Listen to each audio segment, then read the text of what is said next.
राम सृष्टि भी है, राम सृष्टा भी है।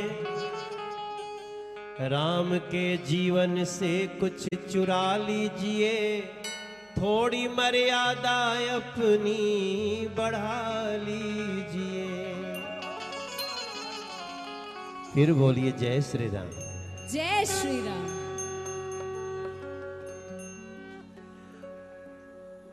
राम जी सवेरे उठते थे तो अपने माता पिता को प्रणाम करते थे। तुलसीदास जी लिखे हैं ना